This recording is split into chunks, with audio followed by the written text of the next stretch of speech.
Сәлем достар, сіздермен бірге Гүлбану.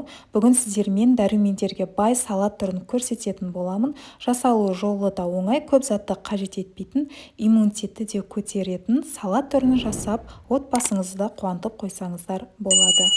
Менің арнама тіркеліп, маған қолдау ретінде лайк басып, пікір қалдыруды ұмытпаңыздар.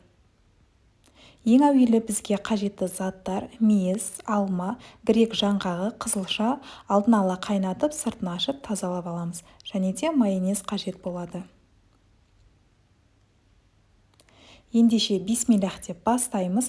Қызылшамызды тверканың үлкен көзімен өткізіп аламыз. Егер қаласаңыздар, кубик сияқты төртбұрышты етіп турап ұсынсаңыздар да болады. Қызылшаны міндетті түрде алдын ала қайнатып дайындап алыңыздар.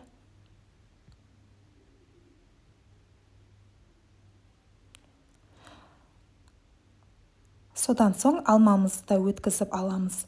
Құрамын достар, отбасыңыздың санына қарай көбейтіп, азайтып қоса бересіздер. Алманың сыртын ашпадым, өйткені барлық витамин сыртында болған соң. Егер қаласаңыздар, сыртын ашып, тверкадан өткізсеңіздер болады.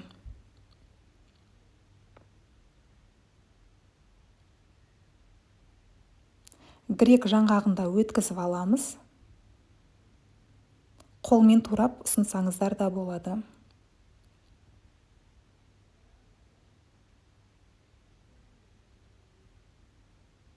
Содан соң мейізімізді салып, оның үстіне майонезімізді салып, жақсылап қасықтың көмегімен араластырып шығатын боламыз.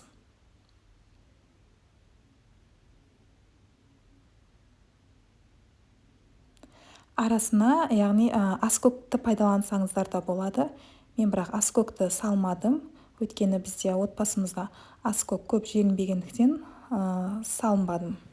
Егер дәміне тағы да дәмдірек болсын десеңіздер, аскөк пайдалансаңыздар болады. Осымен дәрумендерге бай қызылша салатымыз дайын. Міндетті түрде жасап көріңіздер.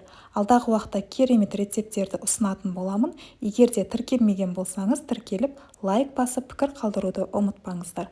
Барлықтарыңызға ас болсын.